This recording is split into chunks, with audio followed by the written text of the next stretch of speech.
मेरे प्यारे दर्शकगण, आप सबको मेरा प्रणाम। मेरा नाम सुदर्शन मंत्री है। मैं बेंगलुरु कर्नाटका का निवासी हूँ। मेरा इस चैनल उत्तिष्ठ भारता में आपका स्वागत है। इस माध्यम से मैं समाज कल्याण और राष्ट्रहित के बारे में अपने कुछ विचार आपके सामने प्रस्तुत करना चाहूँगा और आशा करता हूँ कि आपको ये पसंद आए।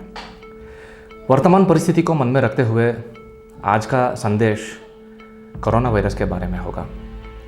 जैसे कि आप सब जानते हैं, ये दुर्भाग्य बात यह है कि विश्व भर में करोड़ों लोगों का मृत्यु हो चुका है इस वायरस के कारण, हमारे देश में भी। तो इसके साथ साथ दुख की बात एक और यह है कि कुछ ऐसे राजनीतिक संगठन हैं और दल हैं जो भारत सरकार को बदनाम करने में और अपप्रचार करने में बहुत व्यस्त हैं काफ़ी दिनों से। इन लोगों का ये मानना है कि आज की ये संकट परिस्थिति का कारण ही भारत सरकार है। तो मैं इन सभी लोगों से ये जानना चाहूँगा कि क्या इस वायरस का जन्म भारत सरकार ने दिया या फिर चाइना से इंपोर्ट करके आपके और हमारे घर होम डिलीवरी कराया डंजों के माध्यम से? ऐसा तो नहीं हुआ था। देखिए, विश्व भर में जब वायरस का संक्रमण प्रारंभ हुआ था तो भारत सरकार ने भी अपने तरफ से काफ़ी सारे क्रम उठाए और नीति नियमों का घोषणा किया था। इसके साथ साथ लॉकडाउन का भी निर्णय लिया गया था। लेकिन आप और हम जैसे लोग जो बहुराष्ट्रीय संस्था में काम करते हैं, हमें सभी सुविधाएं दिए गए हैं, सभी इलेक्ट्रॉनिक उपकरण हैं ताकि हम घर से ही काम कर पाए। लेकिन एक ऑटो चालक या एक किसान घर से तो काम नहीं कर सकता, उसने तो बाहर जाना ही पड़ेगा। तो आप सोचिए लॉकडाउन कब तक बना रह सकता है। तो इसका दुष्परिणाम तो होगा ही आर्थिक व्यवस्था पे। तो इसलिए साधारण परिस्थिति कभी ना कभी लौटना ही था।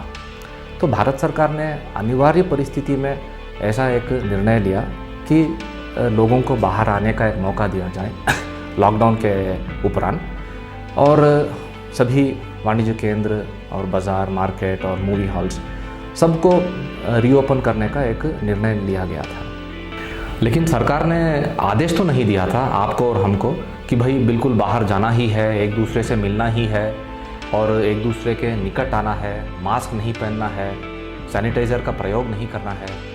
ऐसा तो कोई आदेश नहीं मिला था हमें। तो इसका परिणाम क्या रहा? दूसरा लहर आया। ये सोचने वाली बात यह है कि कहीं ना कहीं आपके और हमारे तरफ से भी कुछ लापरवाही हुई है। यदि हमने पूरी तरह कोविड अप्रोप्रिएट बिहेवियर का पालन किया होता तो आज ये परिस्थिति ना होती।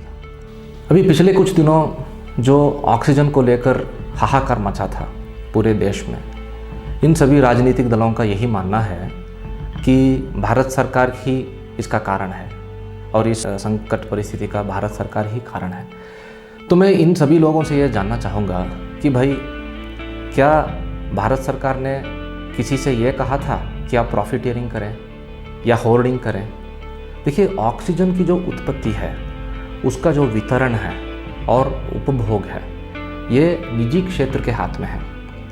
तो प्रशासन का क्या दायित्व है इसमें, ये भी एक सोचने वाली बात है। तो मैं ये सभी राजनीतिक दल जो बदनाम कर रहे हैं सरकार को, इन सबसे मैं हाथ जोड़ के विनती करना चाहूँगा कि जो गंदी राजनीति कर रहे हैं ये लोग इतने बरसों से कम ऐसी परिस्थिति में तो ना करें। क्योंकि इस रोग से यदि हमें बचना है और सफल होना है तो इकट्ठा होके एकता से ही बात बनेगी। तो इसलिए मैं आप सभी लोगों से यही प्रार्थना करता हूँ कि आप ऐसे लोगों के बात ना सुने, आप अपना कर्तव्यों का पालन करें, हम भी अपने कर्तव्यों का पालन करें, तब जाके हमें इस रोग से मुक्ति मिल सकता है।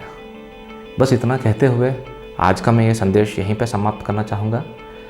नीचे कमेंट सेक्शन में आप अपना अभिप्राय व्यक्त कर सकते हैं और मैं आशा करता हूँ कि अतिशीघ्र मैं आपके सामने दोबारा दूसरा कोई संदेश लेके आपके सामने प्रस्तुत करूं।